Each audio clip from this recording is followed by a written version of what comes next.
जय Jagannath सांगमाने आजिर medical science जो मधुमेह रोग को असाध्य बोली कहूची तार समाधान आम पूर्वपुरुष माने बहु आगरू बाहर कर सारी किंतु सही गुप्त औषधिर रहस्य को दुनिया सामना को न आनिबा पई अतीत जड़े क्रूर राजा केमिति एक भयंकर षड़यंत्र रचिथिला आउ वर्तमान समय रे प्रकाश ताहाकू निज जीवन सबुठारु बड़ संकेत बुझी ता प्रेम को बंचाइबा पई किपरि सेई रहस्यमय दुनिया को बाहरी जाइछि।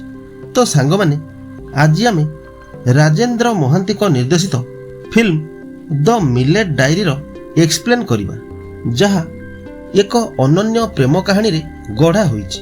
तेबे आसंतु जानिबा एई फिल्म रो रहस्य विषय रे। प्रथम दृश्य रे आमे प्रकाश आउ प्रज्ञा को देखु दुहे गोटे बस रे बसी एक अजण यात्रा रे जाउथांती। प्रकाश हाथ में गोटे पुरातन पुस्तिका थिबा बेले प्रज्ञा मनरे गभीर दुख भरी रही थाए। सेमाने कुआडे जाउछंती ताहा जानिबा पई चलंतु किछि दिन पछकु फेरिबा।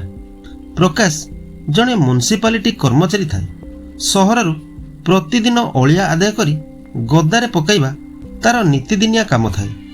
अपर पक्षे आमे प्रज्ञार बापा को देखु जी जड़े निशाड़ी तथा कलिया प्रकृतिर लोक थाए।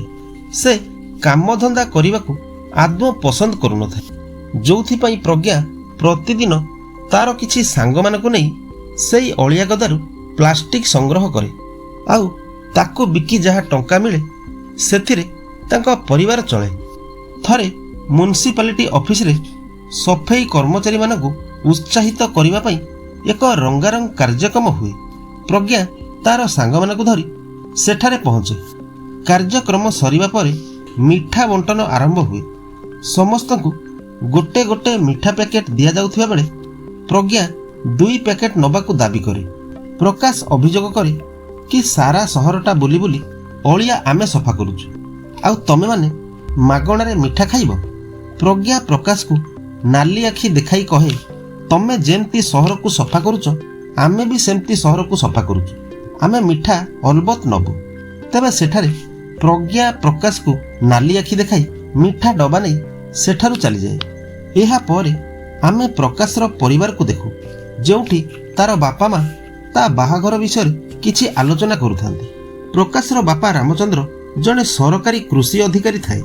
रामचंद्र पुअर रोजगार को नहीं गभीर चिंता व्यक्त करे कहे अरे मु सिना पाठ दी अक्षर पढ़ी बोली छोट मोट चाकरीटे करिछि सी तो अलिया गोटौछि ताकू किए काई झियो देब। माँ ये कथारे रागी जाए कहे अरे मो पुओ एमिति को गुण रे कम कि 6 फुटिया गोरा तक तक चिकण टोकाटा ताकू कौन झियो अभाव हेबे ना कौन। तो रामचंद्र रागरे सेठू उठी चली जाए। एहा परे आमे प्रज्ञार बापा को देखु जी मद पी झुली झुली घर को आसुथाए। से पहुंचीबा परे प्रज्ञा ता पई खाइबा बाड़ी दिए। बापांकर एमिति अवस्था देखी प्रज्ञा खाली एतिकी कहे कि बापा तमे काहेकि से मद पिउछ तम देहर केते क्षति होउची जानिछ। बापा को ए कथारे फुल राग आसे। से प्रज्ञा को कहे तोर एते साहस मु मद पीबी कि न पीबी तू मते कहिबु तू कौन मते मद पीबा को पैसा दउछु। किछि समय पर प्रज्ञार माँ आसी ता सपक्षरे कथा कहिबारु प्रज्ञार बापा खाद्य थाली फिंगी दे सेठारु चली जाए। एहा पर दृश्य रे प्रकाश अलिया पकेइबाकू जाई गदा पाखरे किछि प्लास्टिक बैग देखे। से परिवार सुरक्षा कथा चिंता करी बैग गुड़िक अन्यत्र नहीं जिबाकू जाउथिबा बेले सेठारे प्रज्ञा पहुंची कहे से सब मोर तोर एते साहस तू मो प्लास्टिक नहीं जिबु। एहाकू नहीं दुहींक भितरे खूब टणा उटरा आरंभ हो जाए हेले प्रकाश बैग छाड़ेनी। तो प्रज्ञा तार छोट छोट साथी मान को डाके से माने प्रकाश को धनुतीर बाटुली ठेंगा आदि अस्त्र देखाई सेठारु भगाई दियंती। एहा परे जेबे भी तांकर अलिया गदा पाखे देखा हुए से माने रागरे परस्पर को चाहि रुहंती किंतु कथाबार्ता हुअंतिनी। प्रकाशर गोटे सांग थाए रवि से ऑटो चलाए। प्रकाश ताकू सब कथा जणाए। थरे सेमाने ऑटो रे बसी कौनसी एक जगह को जाउथांती तो हठात प्रज्ञार बापा ନିଶାସକ୍ତ ଅବସ୍ଥାରେ ଆସି ତାଙ୍କ ଅଟୋରେ ପିଟି ହୋଇଯାଏ, ଯାହା ଫଳରେ ପ୍ରଜ୍ଞା ବାପା ଗୁରୁତର ଆହତ ହୁଏ। ଦୁଇ ସାଙ୍ଗ ତାକୁ ତୁରନ୍ତ ଡାକ୍ତରଖାନା ନେଇଯାଆନ୍ତି। ଖବର ପାଇ ପ୍ରଜ୍ଞା ଡାକ୍ତରଖାନାରେ ପହଞ୍ଚେ। ସେ ସେଠାରେ ପ୍ରକାଶକୁ ଦେଖି ଭୀଷଣ ରାଗି ଉଠେ। କହେ, ତୁ ହିଁ ଜାଣିଶୁଣି ମୋ ବାପାର ଏମିତି ଅବସ୍ଥା କରିଛୁ, ମୁଁ ତୋତେ ପୋଲିସରେ ଦେବି। କିନ୍ତୁ ସେ ଯେତେବେଳେ ଡାକ୍ତରଠୁ ଶୁଣେ ଯେ ପ୍ରକାଶ ହିଁ ତା ବାପାକୁ ଆଣି ଡାକ୍ତରଖାନାରେ ଆଡମିଟ୍ କରିଛି, ସେ ଭାରି ପଶ୍ଚାତାପ କରେ, ନିଜକୁ ଛୋଟ ମନେ କରେ। ଧୀରେ ଧୀରେ ପ୍ରଜ୍ଞାର ମନ ବଦଳେ। ଏହା ପରେ ସେମାନଙ୍କର ଯେବେବି ଅଳିଆଗଦା ନିକଟରେ ଦେଖା ହୁଏ, ଦୁହେଁ ଢେର ସାରା କଥା ହୁଅନ୍ତି। ଆଉ ଏ କଥାବାର୍ତ୍ତା ଆସ୍ତେ ଆସ୍ତେ ପ୍ରେମରେ ବଦଳିଯାଏ। ଅପରପକ୍ଷେ ରାମଚନ୍ଦ୍ର ପାଖକୁ ଏକ ନୋଟିସ୍ ଆସେ। ଉତ୍କୃଷ୍ଟ ମାଣ୍ଡିଆ ଚାଷ ଆଉ ଚାଷୀମାନଙ୍କୁ ସ୍ୱାବଲମ୍ବୀ କରିବା ପାଇଁ ମୂଲ୍ୟ ସମର୍ଥନ ନାଁରେ ଏକ ଯୋଜନା ବାହାର କରେ, ଯେଉଁ ଯୋଜନାରେ ସରକାର ପ୍ରତ୍ୟେକ ଚାଷୀଙ୍କୁ ବିହନ ଆଉ କିଛି ଅର୍ଥ ଯୋଗାଇ ଦେବେ ବୋଲି ଘୋଷଣା କରନ୍ତି। ଏଥିରେ କୃଷି ବିଭାଗର ଅଧିକାରୀମାନଙ୍କୁ ଭିନ୍ନ ଭିନ୍ନ ବ୍ଲକକୁ ପଠାଯାଏ। ଯେହେତୁ ପ୍ରକାଶର ବାପା ଜଣେ କୃଷି ଅଧିକାରୀ ଥାଏ, ତ ତାଙ୍କୁ କୋରାପୁଟ ଜିଲ୍ଲାର ଲକ୍ଷ୍ମୀପୁର ବ୍ଲକକୁ ପଠାଯାଏ, ଯାହା ଏକ ଆଦିବାସୀ ବହୁଳ ଅଞ୍ଚଳ ଥାଏ। ରାମଚନ୍ଦ୍ର ସେଠାରେ ପହଞ୍ଚି ସମସ୍ତ ଚାଷୀମାନଙ୍କୁ ଡାକି ଏକ ସଭା କରେ। ସଭାରେ ରାମଚନ୍ଦ୍ର ଚାଷୀମାନଙ୍କୁ ବ୍ଲକରୁ ବିହନ ନେଇ ଚାଷ କରିବା ପ୍ରକ୍ରିୟା ବିଷୟରେ ଖୁବ୍ ସୁନ୍ଦର ଭାବେ ବୁଝାଏ। ହେଲେ କିଛି ଚାଷୀମାନଙ୍କ ମନରେ ଦୁଃଖ ତଥା ନକାରାତ୍ମକ ଭାବନା ଥିବା ଦେଖିବାକୁ ମିଳେ, କାରଣ ତାଙ୍କ ପାଖରେ ଅର୍ଥ ଆଉ ଚାଷ ଜମି ନଥାଏ। ସେମାନେ ଭାଗ ଚାଷ କରି ଜୀବିକା ନିର୍ବାହ କରୁଥାନ୍ତି। ତ ରାମଚନ୍ଦ୍ର ତାଙ୍କୁ ବୁଝାଏ କି ଆପଣମାନେ ଭାଗ ଚାଷ କଲେ ବି ଲାଭବାନ ହେଇପାରିବେ। ବ୍ଲକରୁ ବିହନ ନେଲେ ସରକାର ତମକୁ ଏକର ପ୍ରତି 3000 ଟଙ୍କା ଦେବେ, ଆଉ ଫସଲ ଅମଳ ହେଲେ ସେ ତମଠୁ ସବୁ ମାଣ୍ଡିଆକୁ କିଣି ନେବେ। ବଦଳରେ ସେ ତମକୁ କ୍ୱିଣ୍ଟାଲ ପ୍ରତି 3000 ଟଙ୍କା ଦେବେ। ଏହା ଶୁଣି ଚାଷୀମାନଙ୍କ ମନରେ ଖୁସିର ଲହରୀ ଖେଳିଯାଏ। ସମସ୍ତ ଚାଷୀ ଏବେ ମାଣ୍ଡିଆ ଚାଷରେ ଲାଗି ପଡ଼ନ୍ତି। କିଛି ମାସ ପରେ ଚାଷୀମାନେ ଅଧିକରୁ ଅଧିକ ମାଣ୍ଡିଆ ଅମଳ କରନ୍ତି, ଆଉ ତାହାକୁ ସରକାରୀ ମଣ୍ଡିରେ ବିକ୍ରି କରି ବହୁତ ଲାଭବାନ ହୁଅନ୍ତି, ଯେଉଁଥିପାଇଁ ସେମାନେ ରାମଚନ୍ଦ୍ରକୁ ବହୁତ ଧନ୍ୟବାଦ ଦିଅନ୍ତି। ରାଜୁ ନାଁରେ ଜଣେ ଚାଷୀ ଥାଏ। ତା ଝିଅ ମୁନିର ଅଧିକ ପାଠ ପଢ଼ିବାକୁ ଭାରି ଇଚ୍ଛା ଥାଏ। ମାଣ୍ଡିଆ ଚାଷରୁ ଭଲ ରୋଜଗାର ହେଉଥିବା ଦେଖି ରାଜୁ ତା ଝିଅକୁ ଡାକ୍ତରୀ ପାଠ ପଢ଼ିବା ପାଇଁ ଚିନ୍ତା କରେ। ଏପଟେ ଅନ୍ୟ ଏକ ଦୃଶ୍ୟରେ ଆମେ ପ୍ରକାଶ ଆଉ ପ୍ରଜ୍ଞାକୁ ଦେଖୁ। ତାଙ୍କ ପ୍ରେମ ସମ୍ପର୍କ ମଜବୁତ ହୋଇସାରିଥାଏ, କିନ୍ତୁ ଭିତରେ ଭିତରେ ପ୍ରଜ୍ଞାର ସ୍ୱାସ୍ଥ୍ୟ ବିଗିଡ଼ିବାରେ ଲାଗିଥାଏ, ଯାହାକୁ ସେ ପ୍ରକାଶ ଆଗରେ ଲୁଚାଉଥାଏ। ଥରେ ଏମିତି ଏକ ସମୟରେ ପ୍ରଜ୍ଞାର ମୁଣ୍ଡ ବୁଲାଇ ସେ ତଳେ ପଡ଼ିଯାଏ।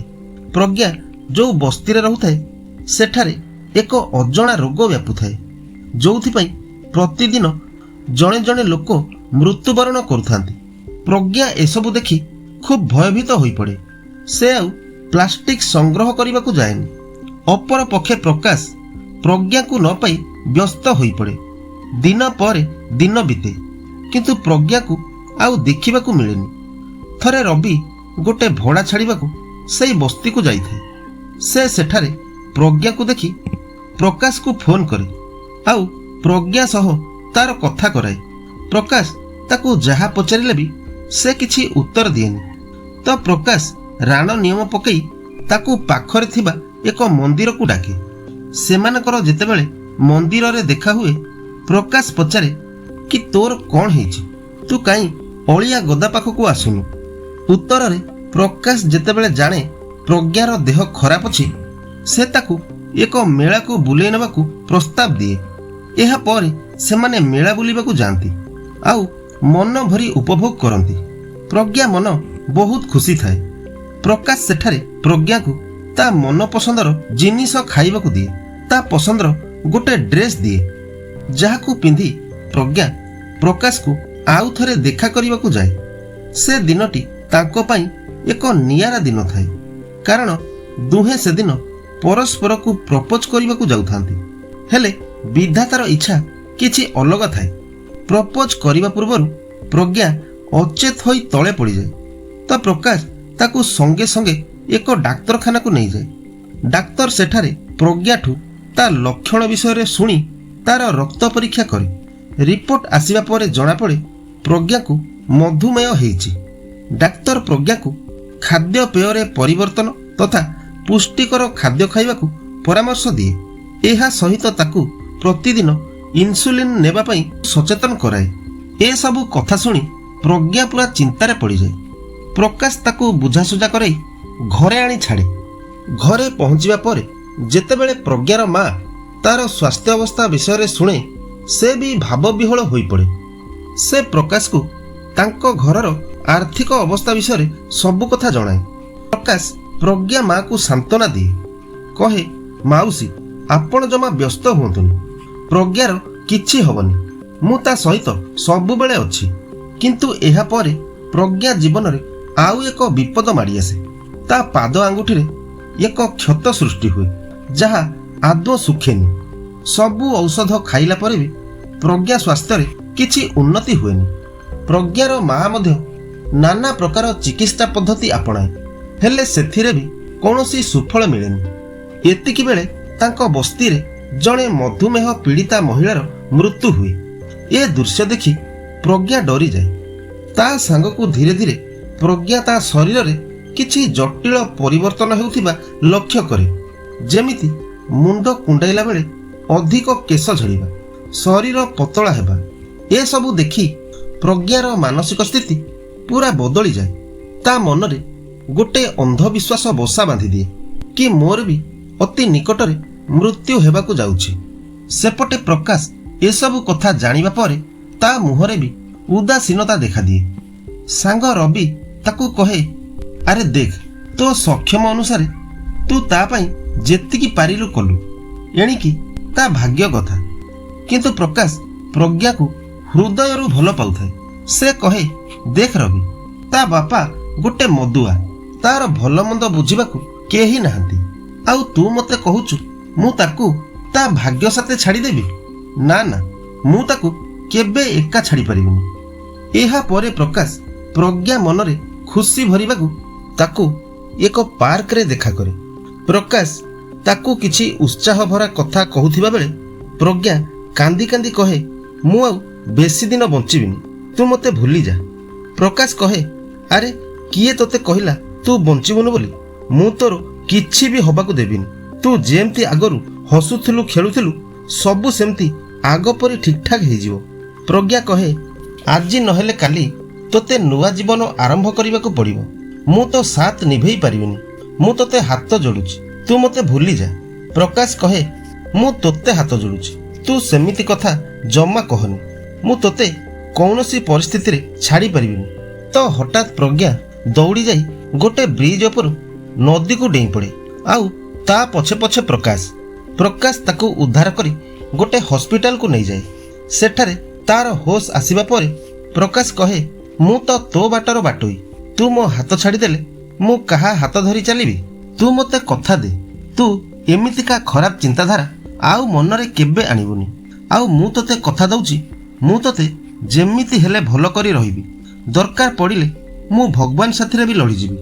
ଅପରପକ୍ଷେ ଦୃଶ୍ୟ ଆସେ ଲକ୍ଷ୍ମୀପୁର ବ୍ଲକରୁ, ଯେଉଁଠି ଚାଷୀମାନଙ୍କ ମୁଣ୍ଡରେ ଚଡ଼କ ପଡ଼େ। ହଠାତ୍ ମଣ୍ଡି ସୁପରଭାଇଜର କହେ କି ଆଉ ତମମାନଙ୍କଠୁ ମାଣ୍ଡିଆ କିଣା ହେବନି, କାରଣ ଆନ୍ଧ୍ରପ୍ରଦେଶର ରାଘବନ ନାଁରେ ଜଣେ ଲୋକ ତାଙ୍କ ଅଞ୍ଚଳରୁ ପର୍ଯ୍ୟାପ୍ତ ମାତ୍ରାରେ ମାଣ୍ଡିଆ ଆଣି ଲକ୍ଷ୍ମୀପୁର ବ୍ଲକରେ ବିକ୍ରି ଚଳାଇଥାଏ। ରାମଚନ୍ଦ୍ର ପାଖରେ ଏ ଖବର ପହଞ୍ଚିବା ପରେ ସେ ଆସି ରାଘବନ ସହ କଥା ହୁଏ, ଆଉ ଗରିବ ଚାଷୀମାନଙ୍କ ଦୁର୍ଦ୍ଦଶା ବିଷୟରେ ତାକୁ ବୁଝାଏ। କିନ୍ତୁ ରାଘବନ ଓଡ଼ିଶାରେ ମାଣ୍ଡିଆର ସରକାରୀ ଦାମରେ ପ୍ରଚୁର ଲାଭ ଥିବା ଦେଖି ପଛକୁ ହଟେନି। ଏହା ସହିତ ସେ କିଛି ମଣ୍ଡି ଅଧିକାରୀଙ୍କୁ ଲାଞ୍ଚ ଦେଇ ହାତ ଉପରେ ରଖିଥାଏ। ରାମଚନ୍ଦ୍ର ଏ ବିଷୟକୁ ନେଇ ଅଞ୍ଚଳ ଅଧିକାରୀଙ୍କ ସହ କଥା ହୁଏ, କିନ୍ତୁ ସମାଧାନ କିଛି ହେଇପାରେନି। ଚାଷୀମାନେ ନିଜ ନିଜ ମହଜୁଦ ମାଣ୍ଡିଆ ନେଇ ବାହାରେ ଅପେକ୍ଷା କରିଥାନ୍ତି। ରାମଚନ୍ଦ୍ର ଏସବୁର ଅଭିଯୋଗ ନେଇ ସେଠାରୁ ମୁଖ୍ୟ କାର୍ଯ୍ୟାଳୟ ଭୁବନେଶ୍ୱର ଅଭିମୁଖେ ବାହାରେ। ଏହା ପରେ ରାମଚନ୍ଦ୍ର ମୁଖ୍ୟ କାର୍ଯ୍ୟାଳୟରେ ପହଞ୍ଚେ। ସେ ଅଧିକାରୀଙ୍କୁ ଲକ୍ଷ୍ମୀପୁର ଚାଷୀମାନଙ୍କଠୁ ମାଣ୍ଡିଆ କିଣିବା ପ୍ରସଙ୍ଗକୁ ନେଇ ତାଙ୍କୁ ବହୁ ଅନୁରୋଧ କରେ, ହେଲେ ଅଧିକାରୀ ଜଣକ ରାମଚନ୍ଦ୍ର କଥାରେ ଟିକେ ବି ଆଗ୍ରହ ଦେଖାଇନି। ସେ କହେ, ଉପର ମହଲରୁ ଯାହା ନିର୍ଦ୍ଦେଶ ମୋତେ ଆସିଛି ସେଥିରେ ମୁଁ ତମକୁ କିଛି ସାହାଯ୍ୟ କରିପାରିବିନି। ସେ ସେଠାରୁ ନିରାଶରେ ନିଜ ବାସସ୍ଥାନକୁ ଚାଲିଆସେ। ଥରେ ପତି ପତ୍ନୀ ବସି ଚାଷୀମାନଙ୍କ ବିଷୟରେ ଆଲୋଚନା କରୁଥିବା ବେଳେ ପ୍ରକାଶ ପହଞ୍ଚି ତା ବାପାକୁ ପ୍ରଜ୍ଞା ବିଷୟରେ ସମସ୍ତ କଥା ଖୋଲିକି କହେ। ରାମଚନ୍ଦ୍ର ପୁଅର ଏମିତି ପାଗଳାମି ଦେଖି କ୍ରୋଧ ଶୂନ୍ୟ ହୋଇପଡ଼େ। ସେ କହେ, ଦେଖ ବାପା, ସେ ଝିଅ କିଏ, ତା ପରିଚୟ କ'ଣ, ଏ ସବୁରେ ମୋର ଆପତ୍ତି ନାହିଁ, କିନ୍ତୁ ମୁଁ ଭଗବାନଙ୍କୁ ପ୍ରାର୍ଥନା କରୁଛି ସେ କେମିତି ଭଲ ହେଇଯାଉ। ତ ପ୍ରକାଶ ବାପାଙ୍କଠୁ ଶୁଣିଥିବା ସେଇ ଗପ ବିଷୟରେ ପଚାରେ, କି ବାପା, ମୁଁ ଛୋଟ ଥିଲାବେଳେ ତମେ ଯେଉଁ ମୋତେ କାହାଣୀ ଶୁଣାଉଥିଲ, କ'ଣ ସତରେ ଆଗକାଳରେ ରାଜବୈଦ୍ୟମାନେ ବଡ଼ ବଡ଼ ରୋଗ ଭଲ କରିଦେଉଥିଲେ? ବାପା କହେ, ହଁ ପୁଅ, ଆମେ ସମସ୍ତେ ରାଜବୈଦ୍ୟ ପରିବାରର ବଂଶଧର। ଆମ ବାପା ଜେଜେବାପା ସେତେବେଳେ ବଡ଼ ବଡ଼ ଅସାଧ୍ୟ ରୋଗକୁ ଚେରମୂଳି ସାହାଯ୍ୟରେ ଭଲ କରିଦେଉଥିଲେ। ଆମ ଷ୍ଟୋର ରୁମ୍ରେ କୃପା, ନିର୍ଝର ଆଦି ଶସ୍ୟ ଭଳି କିଛି ଔଷଧ ପୁସ୍ତିକାମାନ ଅଛି। ତୁ ଥରେ ସେ ବହି ଦେଖ, ନିଶ୍ଚୟ ତୋତେ କିଛି ସୁଫଳ ମିଳିବ। ଅପରପକ୍ଷେ ସେପଟେ ଲକ୍ଷ୍ମୀପୁର ମଣ୍ଡିରେ ଚାଷୀମାନେ ରାମଚନ୍ଦ୍ର ଅପେକ୍ଷାରେ ଥାନ୍ତି। ଏତିକି ବେଳେ ଲକ୍ଷ୍ମୀପୁର ମଣ୍ଡିରୁ ଜଣେ ଚାଷୀ ଫୋନ କରି କହେ, କି ବାବୁ, 2 ଦିନ ହେଲାଣି ଆମେ ନ ଖାଇ ନ ପିଇ ଏଠି ପଡ଼ି ରହିଛୁ। ସୁପରଭାଇଜର କହୁଛି ଅଧା ଦାମରେ ମାଣ୍ଡିଆ ଆମକୁ ଦେଇଦିଅ, ନହେଲେ ଏଠୁ ପଳାଅ। ସେପଟେ ଟ୍ରାକ୍ଟର ବାଲା ଆମକୁ 2 ଗୁଣା ଭଡ଼ା ମାଗୁଛି। ଆମେ କ'ଣ କରିବୁ ବାବୁ? ତ ରାମଚନ୍ଦ୍ର କହେ, ତମେ ସବୁ ସେଇଠି ଥାଅ, ମୁଁ ପହଞ୍ଚିଲେ ମିଶି କିଛି ଗୋଟେ ବ୍ୟବସ୍ଥା କରିବା। ଏହା କହି ସେ ଲକ୍ଷ୍ମୀପୁର ଅଭିମୁଖେ ବାହାରି ପଡ଼େ। ବାପା ଯିବା ପରେ ପ୍ରକାଶ ତାଙ୍କ ଷ୍ଟୋର ରୁମ୍କୁ ଯାଏ, ଆଉ ସେଠାରୁ ଏକ ଔଷଧ ପୁସ୍ତିକା ପାଏ। କିଛି ପୃଷ୍ଠା ପଢ଼ୁ ପଢ଼ୁ ସେଥିରୁ ଏକ କାହାଣୀ ଉଦ୍ଭାସିତ ହୁଏ, ଯାହା ସତ୍ୟ କି କଳ୍ପନା କିଛି ସ୍ପଷ୍ଟ ହୋଇପାରେନି।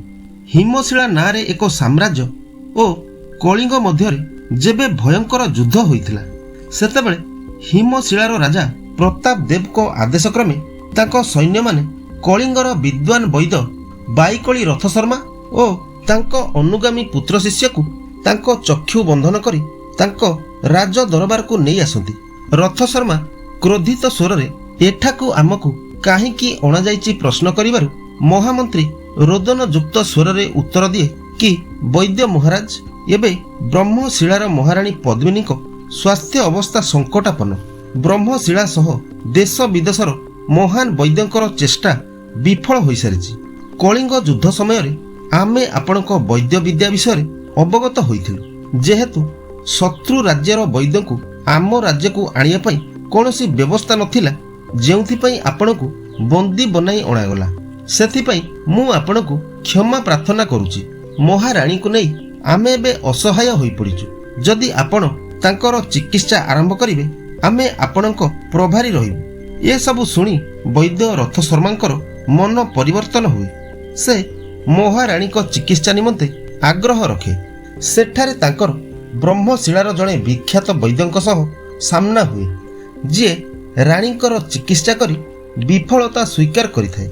ସେ କହେ, ମହାରାଣୀଙ୍କର ଏ ରୋଗର କୌଣସି ଚିକିତ୍ସା ନାହିଁ। ଜବାବରେ ରଥଶର୍ମା କହେ, ଦେଖନ୍ତୁ ବୈଦ୍ୟ ବନ୍ଧୁ, ଆମ ପୂର୍ବପୁରୁଷମାନେ ବର୍ଷ ବର୍ଷ ତପସ୍ୟା କରି ମାଟି, ପାଣି, ପବନ ଆଉ ଆମ ଶରୀରକୁ ତର୍ଜମା କରି ଯେଉଁ ଚିକିତ୍ସା ଶାସ୍ତ୍ର ଲେଖିଛନ୍ତି, ସେଥିରୁ ଆମକୁ ଆମ ଚିକିତ୍ସା ପଦ୍ଧତି ଆବିଷ୍କାର କରିବାକୁ ପଡ଼ିବ। ରାଣୀ ମାଙ୍କର ପାଦ ଆଙ୍ଗୁଠିରେ ଗୋଟେ ଅସାଧ୍ୟ କ୍ଷତ ହୋଇଥାଏ, ଯାହା ଦୀର୍ଘ ଦିନ ହେଲା ଶୁଖୁ ନଥାଏ। ବୈଦ୍ୟ ରଥଶର୍ମା ପ୍ରଥମେ ବୈଦିକ ଚିକିତ୍ସା ପଦ୍ଧତି ଦ୍ୱାରା ରାଣୀ ମାଙ୍କର ମୂତ୍ର ପରୀକ୍ଷା କରି ତାଙ୍କ ରକ୍ତରେ ଶର୍କରା ପରିମାଣ ଅଧିକ ଥିବା ଜାଣିବାକୁ ପାଏ। ତ ବୈଦ୍ୟ ରଥଶର୍ମା ପଞ୍ଚତନ୍ତ୍ର ଜଡ଼ିବୁଟିର ଏକ ଚମତ୍କାର ଔଷଧି ତିଆରି କରି ରାଣୀ ମାଙ୍କୁ ଦିଏ, ଯେଉଁ ଔଷଧକୁ ନିୟମିତ ସେବନ କରି ରାଣୀ ମାଙ୍କର ରୋଗ ସମ୍ପୂର୍ଣ୍ଣ ଭଲ ହୋଇଯାଏ। ଏସବୁ କାହାଣୀ ସେହି ପୁସ୍ତକରେ ଲେଖାଯାଇଥାଏ। କାହାଣୀର ଆଉ କିଛି ପୃଷ୍ଠା ବାକି ଥିବା ବେଳେ ପ୍ରକାଶ ସେ ପୁସ୍ତକରେ ଏକ ନକ୍ସା ଦେଖେ, ଯେଉଁଠି ସେହି ବୈଦ୍ୟଙ୍କର ବଂଶଧରମାନେ ରହୁଥାନ୍ତି। ହେଲେ ପ୍ରକାଶ ସେ ପୁସ୍ତକର ଲିପିକୁ ବୁଝିପାରୁନଥାଏ। ଏସବୁ ଦେଖି ପ୍ରକାଶ ମନରେ ଏକ ଆଶାର କିରଣ ଜାଗେ। ସେ ଏସବୁ କଥା ପ୍ରଜ୍ଞା ଆଉ ତା ମାଆକୁ ଜଣାଏ। ଅସହାୟ ମା ପାଖେ आउ कौनसी उपाय नथाए। से प्रकाश आखिरे सत प्रेम आउ विश्वास देखि दुहींकु सेठाकु जीवाकु अनुमति देई दिए। एहा परे प्रकाश प्रज्ञाकु नहीं नक्शाकु अनुसरण करी बाहरी पड़े। अपर पक्षे रामचंद्र लक्ष्मीपुर मंडी रे पहुंचे। रामचंद्र को देखि समस्त चाषी व्याकुल होई पचारती, सार सेठारे कौन हैला? कौन बड़ साहेब माने आम दुख कथा सुनिले? तो रामचंद्र दुख आउ असहाय सह कहे कि से ऑफिस रे मो कथा केही सुनिलेनी। सबु अधिकारी माने से राघवन सांगरे हाथ मिसाई देइछन्ति। एहा परे रामचंद्र चाषी मानकु कहे कि आम पाखरे एबे किछि उपाय नाही। आमकु सेई सुपरभाइजर कथा मानी अधा दाम रे मांडिया बिक्री करबाकू पड़िबो, नहेले मांडिया सब नष्ट हो जिवो। तो शेषरे चाषी माने रामचंद्रर असहायता एवं निजर सर्वस्व हराइबा भयरे अधा दाम रे ताको मांडिया बिक्री करबाकू राजी हो जाती। हेले मंडी सुपरभाइजर तांकू आउ एक हैरान करे। से कहे एबे कंटा हेई परिबनी, तमे माने एबे घर को चली जाओ, काली सकाळे आसिले ओजन काम आरंभ हेबो। 2 दिनर भूक शोष, फसलर अधा दाम, एपटे सुपरभाइजर मिछ बाहाना, ये सब गरीब आदिवासी चाषी को सह्य सीमा पार कर दिए। समूहे मिसी सुपरभाइजर को आक्रमण कर दियंती। रामचंद्र तांको भितरे पसी बुझा सुझा करिबारु चाषी माने पछकु हटंती। हेले सेमाने जुक्ति रखंती, आज राति भी आमे एइठी ही रहिबु, सेई अधा दाम हो पछे काली सकाळे मांडिया बिक्री करी पैसा नेकी घर को जिबु। एहा कही सबु चाषी सेई अंधार राति रे मंडी परिसर रे सोई पड़ंती। हेले राजू आखि को निद आसेनी। रातिर सेही निशब्द परिवेश रे ताकू तार घर आउ ता गेला झियो मुनि कथा मने पड़ुथाए। जो झियो को पाठ पढ़े डाक्तर बनैबाकू दिने से स्वप्न देखिथिला, से स्वप्न एबे भांगी जाइथाए। निराशा ओ मानसिक जंत्रणा को सह्य करि न पारि बिजु एक चरम निष्पत्ति नि। केही किछि बुझिबा पूर्वरु से ता देहरे किरासिन ढाली निया लगाई दिए। रामचंद्र विलंब न करी ताकू संगे संगे हॉस्पिटल को नहीं जाए। एहा परे रामचंद्र तांको उपरिस्थ अधिकारी को फोन करी सबु कथा जणाए। चाषी आत्महत्या कथा सुनी अधिकारी जनक चिंता प्रकट करे। से परिस्थिति आहुरी खराब हेबा आशंका करी हॉस्पिटल पाखकू किछि पुलिस पठाए। एपटे बिजुर चिकित्सा चलीथिया बेले गाँर सबु लोके रामचंद्र को ये सबु घटनार दोषी मने करती। सेमाने रामचंद्र को मारिबा पई पूरा हॉस्पिटल परिसर रे भीड़ लगाई दियंती। रामचंद्र ताकू बुझासुझा करिया पई आगकू आसुथिबा बेले उत्यक्त चाषी मानक भितरु केही जणे ता कलर धरी टाणी नहीं जाए, आउ समस्ते मिसी ताकू खूब माड़ मारती। एतिकी बेले तांको भितरु जणे बुद्धिमान चाषी आगकू आसे। से समस्तंकु अटकाई चित्कार करी कहे कि ए बाबू हेउची आम पई भगवान भଳି। से एठाकू आम चाषर उन्नति करबाकू आसीथिले, आम पई लढ़िबाकू भुवनेश्वर जाइथिले। ए घटनारे तांकर किछि दोष नाही।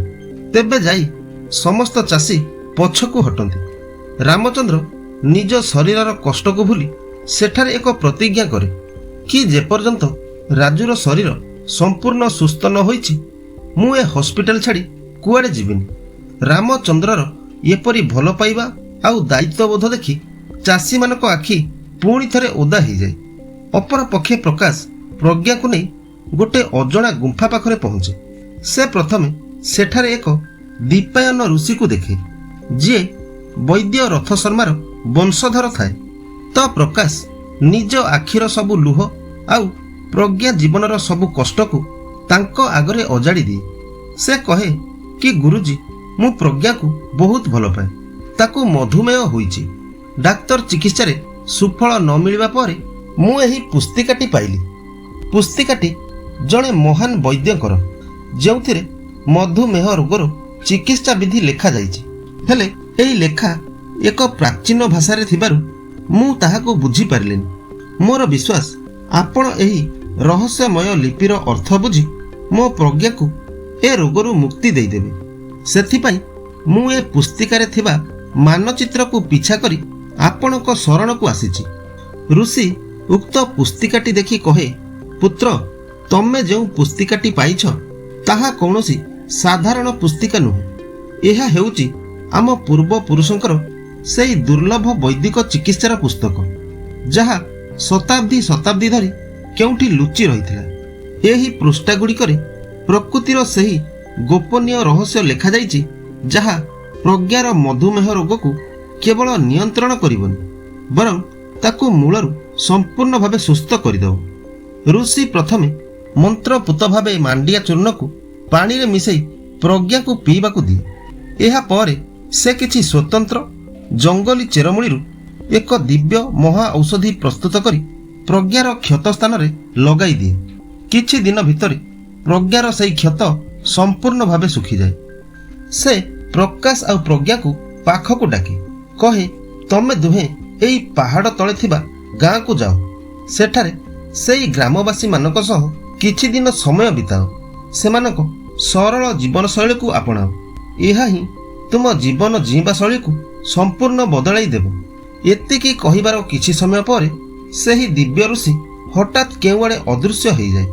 ଏହା ପରେ ପ୍ରକାଶ ଆଉ ପ୍ରଜ୍ଞା ସେହି ପାହାଡ଼ ତଳେ ଥିବା ସବୁଜ ସୁନ୍ଦର ଗାଁକୁ ଚାଲିଯାଆନ୍ତି। ସେଠାକାର ଗ୍ରାମୀଣ ପରିବେଶରେ ସେମାନେ ନିଜକୁ ସମ୍ପୂର୍ଣ୍ଣ ଭାବେ ହଜାଇ ଦିଅନ୍ତି। ଗ୍ରାମବାସୀଙ୍କ ସରଳ ସ୍ନେହ ଆଉ ସାଧାରଣ ରହଣି ସହଣି ସେମାନଙ୍କ ମନ ମୋହିନି। କେତେବେଳେ ସେମାନେ ଗ୍ରାମବାସୀଙ୍କ ସହ କ୍ଷେତରେ ମାଣ୍ଡିଆ ଚାଷ ଆଦି କାମଧନ୍ଦାରେ ସାହାଯ୍ୟ କରୁଥାନ୍ତି, ତ କେତେବେଳେ ଦୂର ଝରଣାରୁ ପାଣି ବୋହି ଆଣିବାରେ ହାତ ବଟଉଥାନ୍ତି। ଦିନ ପରେ ଦିନ ବିତିବା ସହ ସେହି ମାଟି ଆଉ ସଂସ୍କୃତିର ସଂସ୍ପର୍ଶରେ ଆସି ପ୍ରଜ୍ଞାର ଜୀବନଶୈଳୀ ସମ୍ପୂର୍ଣ୍ଣ ରୂପାନ୍ତରିତ ହୋଇ ଚାଲିଥାଏ। ସେପଟେ ଡାକ୍ତରଖାନାରେ ଚିକିତ୍ସିତ ହେଉଥିବା ରାଜୁର ସ୍ୱାସ୍ଥ୍ୟ ଅବସ୍ଥାରେ ସୁଧାର ଆସୁଥାଏ। ବାପାର ଏମିତି ଅବସ୍ଥା ଆଉ ମାଟିର ଶକ୍ତି ଦେଖି ମୁନି, ଯିଏ ଦିନେ ଡାକ୍ତର ହେବାର ସ୍ୱପ୍ନ ଦେଖିଥିଲା, ହଠାତ୍ ତା ମନ ବଦଳିଯାଏ। ସେ ରାମଚନ୍ଦ୍ର ଆଉ ତା ବାପାକୁ କହେ, ମୁଁ ଏବେ କୃଷି ଉପରେ ପାଠ ପଢ଼ିବି, ସମସ୍ତଙ୍କୁ ମାଣ୍ଡିଆ ଚାଷ ବିଷୟରେ ସଚେତନ କରିବି, ସେମାନଙ୍କୁ ସ୍ୱାବଲମ୍ବୀ କରେଇବି। ରାମଚନ୍ଦ୍ର ବହୁତ ଖୁସି ହୁଏ ଆଉ ତାକୁ ଆଶୀର୍ବାଦ କରେ। ଏହା ପରେ ରାମଚନ୍ଦ୍ର ସେହି ଦୁର୍ନୀତିଖୋର ସୁପରଭାଇଜର ବିରୁଦ୍ଧରେ ପୋଲିସକୁ ଜଣାଏ। ଅପରପକ୍ଷେ ନିର୍ବାଚନରେ ସରକାର ବଦଳି ଯିବାରୁ ସୁପରଭାଇଜରର ପାଦ ତଳୁ ମାଟି ଖସିଯାଏ। ସେ ସଫା ସଫା ରାଘବନକୁ ମନା କରେ କି ମୁଁ ଆଉ ତମଠୁ ମାଣ୍ଡିଆ ନେଇପାରିବିନି।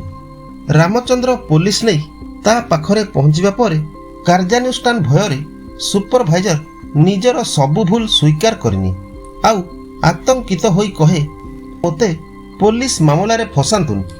ରାଜୁର ଯାହା ବି କ୍ଷତି ହୋଇଛି ମୁଁ ତାର ସବୁ ଭରଣା ପୋଷଣ କରିବି। ଶେଷରେ ସେ ସବୁ ଚାଷୀମାନଙ୍କ ମାଣ୍ଡିଆକୁ ଆଦରର ସହ ଗ୍ରହଣ କରେ। ଏବେ ମାଣ୍ଡିଆ ଭଲ ଆଉ ସଠିକ୍ ଦରରେ ବିକ୍ରି ହୁଏ। ସେପଟେ ପ୍ରଜ୍ଞା ଆଉ ପ୍ରକାଶ ଗାଁର ମାଟି ଆଉ ସରଳ ମଣିଷଙ୍କ ସହ ସମ୍ପୂର୍ଣ୍ଣ ଭାବରେ ମିଶି ସାରିଥାନ୍ତି। ଏହି ସମୟରେ ସେଠାରେ ପ୍ରକାଶର ତା ବାପାଙ୍କ ସହ ଦେଖା ହୁଏ। ପ୍ରକାଶ ପ୍ରଜ୍ଞା ଆଦରର ସହ ତାଙ୍କ ପାଦ ଛୁଇଁ ପ୍ରଣାମ କରନ୍ତି। ବାପା ସେମାନଙ୍କୁ କିଛି ପ୍ରଶ୍ନ ପଚାରିବା ପୂର୍ବରୁ ପ୍ରକାଶ ଗର୍ବ ଆଉ ସମ୍ମାନର ସହ ତାଙ୍କୁ ସବୁ ଘଟଣା ବିଷୟରେ କହେ। ପ୍ରଜ୍ଞାର ପାଦ ଆଙ୍ଗୁଠି ଭଲ ହେଇଯାଇଥିବା କଥା ଶୁଣି ରାମଚନ୍ଦ୍ର ବହୁତ ଖୁସି ହୁଏ ଆଉ ପ୍ରଜ୍ଞାକୁ ଆଶୀର୍ବାଦ କରେ। ସେହି ପବିତ୍ର ପୁସ୍ତିକାଟିକୁ ନିଜ ହାତରେ ନେଇ ଭକ୍ତିପୂର୍ଣ୍ଣ ଚିତ୍ତରେ ପ୍ରଣାମ କରେ। ତେବେ କାହାଣୀ ଶେଷ ହେବାକୁ ଯାଉଥିବା ବେଳେ ପ୍ରକାଶ ମନରେ ସେହି ମହାନ ବୈଦ୍ୟଙ୍କ ଅଧା ରହିଯାଇଥିବା କାହାଣୀ ଜାଣିବାକୁ ବ୍ୟାକୁଳତା ଜାଗି ଉଠେ। କାରଣ ସେଦିନ ବୈଦ୍ୟ ଜଣକ ତାଙ୍କ ଚେରମୂଳି ଔଷଧରେ ମହାରାଣୀକୁ ସୁସ୍ଥ ତ କରିଦେଇଥିଲେ, ହେଲେ ତାପରେ ସେହି ବୈଦ୍ୟ ଆଉ ତାଙ୍କ ପୁତ୍ରଙ୍କ ସହ କ'ଣ ଘଟିଲା? ଏହି ରହସ୍ୟମୟ ପୁସ୍ତିକାଟି ତାଙ୍କ ପରିବାର ପାଖକୁ ଆସିଲା କେମିତି? ଏସବୁ ଅସମାପ୍ତ ଇତିହାସ ଜାଣିବା ପାଇଁ ପ୍ରକାଶ ଆଉଥରେ ସେହି ପୁସ୍ତକଟିକୁ ଖୋଲେ। କାହାଣୀର ଅନ୍ତରାଳେ ସେଦିନ ବୈଦ୍ୟ ରଥ ଶର୍ମା ନିଜ ଚିକିତ୍ସା ବଳରେ ମହାରାଣୀକୁ ସୁସ୍ଥ କରିବା ପରେ ରାଜା ପ୍ରତାପ ଦେବ ତାଙ୍କୁ ରାଜସଭାରେ ଭୂରି ପ୍ରଶଂସା ଆଉ ପୁରସ୍କୃତ କରେ। ରାଜସଭାରେ ଉପସ୍ଥିତ ଥିବା ସଭାସଦମାନେ ତାଙ୍କୁ ଚିକିତ୍ସା ପଦ୍ଧତି ଆଉ ଔଷଧ ବିଷୟରେ ଜାଣିବା ପାଇଁ କିଛି ପ୍ରଶ୍ନ ପଚାରନ୍ତି। ରଥ ଶର୍ମା ଅତି ବିନମ୍ରତା ସହ କହେ, ସଂସାରର ସବୁ ଜଟିଳ ରୋଗର ବିନାଶ ପାଇଁ ଯେଉଁ ପଞ୍ଚକର୍ମ ପଦ୍ଧତି ସର୍ବଶ୍ରେଷ୍ଠ ତାହା ହେଉଛି ବମନ, ବିରେଚନ, ବସ୍ତି, ନାସ୍ୟ ଆଉ ରକ୍ତମୋକ୍ଷଣ। ମୁଁ ଆଦିଗୁରୁ ମହର୍ଷି ଚରକ ଏବଂ ସୁଶ୍ରୁତଙ୍କ କାଳଜୟୀ ଗବେଷଣାକୁ ଗଭୀର ଅଧ୍ୟୟନ କରି ଏହି ମହାଔଷଧି ଆବିଷ୍କୃତ କରିଛି। ରାଜା ଏପରି ଜଣେ ଚମତ୍କାରୀ ବୈଦ୍ୟଙ୍କୁ ନିଜ ସାମ୍ରାଜ୍ୟରୁ ବାହାରକୁ ଛାଡ଼ିବାକୁ ଚାହୁଁନଥାଏ, ଯେଉଁଥିପାଇଁ ସେ ଚତୁରତା ସହ ରଥ ଶର୍ମାଙ୍କ ଇଚ୍ଛା ବିରୁଦ୍ଧରେ ତାଙ୍କ ସାମ୍ରାଜ୍ୟର ମୁଖ୍ୟ ରାଜବୈଦ୍ୟ ବନାଇ ଦିଏ। ରାଜସଭାରେ ମହାମନ୍ତ୍ରୀ ଘୋଷଣା କରେ କି ଆଜିଠାରୁ ବାଇକୋଳି ରଥ ଶର୍ମା ହେଉଛନ୍ତି ବ୍ରହ୍ମଶିଳାର ମୁଖ୍ୟ ରାଜବୈଦ୍ୟ। ରାଜାଙ୍କର ଏପରି ସ୍ୱାର୍ଥପର ନିଷ୍ପତ୍ତି ଦେଖି ରଥ ଶର୍ମା ତାଙ୍କୁ ଅନୁରୋଧ କରେ କି ମହାରାଜ, ଆପଣ ମୋ ମାଟିମାଠୁ ମୋତେ ଦୂରେଇ ଦିଅନ୍ତୁନି। ମୋ ମାଟିମା କଳିଙ୍ଗ ମୋ ପାଇଁ ଖାଲି ଏକ ଭୂଖଣ୍ଡ ନୁହେଁ, ସେ ମୋ ପରିଚୟ ମଧ୍ୟ। ଯେଉଁଠି ମୋ ଦିଅଁ ଜଗନ୍ନାଥ ବିରାଜମାନ, ମୋ ମହାପ୍ରଭୁ ଜଗନ୍ନାଥ ଯେଉଁଠି ଅଛନ୍ତି, ମୁଁ ସେ ମାଟି ଛାଡ଼ି ରହିପାରିବିନି। ମୋ ଜନ୍ମ ମାଟିର ସେହି ଗରିବ ପ୍ରଜା ଆଉ ରୋଗୀମାନଙ୍କୁ ମୋର ବହୁତ ଆବଶ୍ୟକତା ଅଛି। ଆପଣ ମୋ ସହ ଏପରି ଅନ୍ୟାୟ କରିବାକୁ ସାହସ କରନ୍ତୁନି। ବୈଦ୍ୟଙ୍କ ଏଭଳି ସ୍ୱାଭିମାନ କଥା ଶୁଣି ରାଜାଙ୍କ କ୍ରୋଧ ଚରମ ସୀମାରେ ପହଞ୍ଚିଯାଏ। ସଭା ଭଙ୍ଗ ହେବା ପରେ ସେଦିନ ରାତିରେ ବ୍ରହ୍ମଶିଳାର ରାଜା, ମହାମନ୍ତ୍ରୀ ଆଉ ବୈଦ୍ୟ ମିଶି ରଥ ଶର୍ମାଠୁ ଚିକିତ୍ସା ପଦ୍ଧତିର ଗୁପ୍ତ ରହସ୍ୟ ଛଡ଼ାଇ ନେବାକୁ ଯୋଜନା କରନ୍ତି। ମହଲର ଦୁଇ ବିଶ୍ୱସ୍ତ ଦାସୀ ଯେତେବେଳେ ଏ ଯୋଜନା ବିଷୟରେ ଜାଣନ୍ତି, ସେମାନେ ରାଜାଙ୍କ ଷଡ଼ଯନ୍ତ୍ର ବିଷୟରେ ବୈଦ୍ୟଙ୍କୁ ସତର୍କ କରାଇବା ସହ ତାଙ୍କ ପୁଅ ହାତରେ ପୁସ୍ତିକା ଦେଇ ସୁରକ୍ଷିତ ଭାବେ କଳିଙ୍ଗ ପଠାଇବାରେ ସାହାଯ୍ୟ କରନ୍ତି। ତା ପରଦିନ ବ୍ରହ୍ମଶିଳାର ବୈଦ୍ୟ ଆଉ ମହାମନ୍ତ୍ରୀ ରଥ ଶର୍ମାଙ୍କ କୋଠରୀ ଭିତରକୁ ଯାଇ ପୁସ୍ତକଟିର ଖୁବ୍ ସନ୍ଧାନ କରନ୍ତି। ହେଲେ ସେମାନଙ୍କ ହାତରେ ନିରାଶା ଲାଗେ, ତ ସେମାନେ କ୍ରୋଧରେ ରଥ ଶର୍ମାଙ୍କୁ ରାଜା ପ୍ରତାପ ଦେବଙ୍କ ସମ୍ମୁଖରେ ହାଜର କରାନ୍ତି। ରାଜା ପୁସ୍ତିକାଟି କେଉଁଠି ଅଛି ପ୍ରଶ୍ନ କରିବାରୁ ରଥ ଶର୍ମା କହେ, ସେ ପୁସ୍ତିକା ଗୋଟେ ସୁସ୍ଥ ସମାଜ ପାଇଁ, ଆପଣଙ୍କ ପରି ସ୍ୱାର୍ଥପର ଲୋକମାନଙ୍କ ପାଇଁ ନୁହେଁ। ଆଉ ପ୍ରଭୁ ଶ୍ରୀ ଜଗନ୍ନାଥଙ୍କ କୃପାରୁ ସେ ପୁସ୍ତିକା ଉଚିତ ସ୍ଥାନରେ ପହଞ୍ଚି ସାରିଛି। ଏ କଥା ଶୁଣି ରାଜା ତାଙ୍କର ତୀକ୍ଷ୍ଣ ଖଣ୍ଡା ବାହାର କରି ରଥ ଶର୍ମାର ଶିରଚ୍ଛେଦ କରିଦିଏ। ଅପରପକ୍ଷେ ଆମେ ରଥ ଶର୍ମାର ପୁଅକୁ ଦେଖୁ, ଯିଏ ହାତରେ ସେହି ପବିତ୍ର ଔଷଧି ପୁସ୍ତିକାଟିକୁ ଧରି ଦୌଡ଼ି ଦୌଡ଼ି କଳିଙ୍ଗର ଏକ ଘଞ୍ଚ ଜଙ୍ଗଲ ଦେଇ ଆସୁଛି। ସେ ବହୁତ ଥକି ଯାଇଛି। ଜଙ୍ଗଲ ଭିତରେ ଯାଉ ଯାଉ ସେ ଏକ ଝରଣା ଦେଖୁଛି। ଶୋଷରେ ଆକୁଳ ହୋଇ ପୁସ୍ତକଟିକୁ ଝରଣା କୂଳରେ ରଖି ସେ ପାଣି ପିଇବାକୁ ଯାଉଛି। ଏତିକିବେଳେ ଗୋଟେ ଭୟଙ୍କର ବାଘ ଗର୍ଜନ କରି ତା ପାଖକୁ ଆସୁଛି। ଏହି ରୋମାଞ୍ଚକର ଏବଂ ଭୟଙ୍କର ମୋଡ଼ରେ ହିଁ କାହାଣୀର ସମାପ୍ତ ଘଟୁଛି। ଚଳଚ୍ଚିତ୍ରର ଶେଷରେ ନିର୍ଦ୍ଦେଶକ ଆମକୁ ଏକ ବଡ଼ ସରପ୍ରାଇଜ୍ ଦେଉଛନ୍ତି। ମାନେ ସ୍କ୍ରିନ୍ ଉପରେ ଫିଲ୍ମର ଦ୍ୱିତୀୟ ଭାଗ ପୋଷ୍ଟର ଦେଖିବାକୁ ମିଳୁଛି, ଯାହା ସ୍ପଷ୍ଟ ସଂକେତ ଦେଉଛି ଯେ କାହାଣୀର ଯେଉଁ ଅଧା ରହସ୍ୟ ଲୁଚି ରହିଗଲା ତାହା ଆମକୁ ଫିଲ୍ମର ପରବର୍ତ୍ତୀ ଭାଗରେ ଦେଖିବାକୁ ମିଳିବ। ତ ସାଙ୍ଗମାନେ, କାହାଣୀ ଆଉ ଏକ୍ସପ୍ଲେନ୍ ଆପଣଙ୍କୁ କିପରି ଲାଗିଲା କମେଣ୍ଟରେ ଜଣାଇବେ ଆଉ ଲାଇକ୍ କରିବେ। ରହୁଛି, ନମସ୍କାର।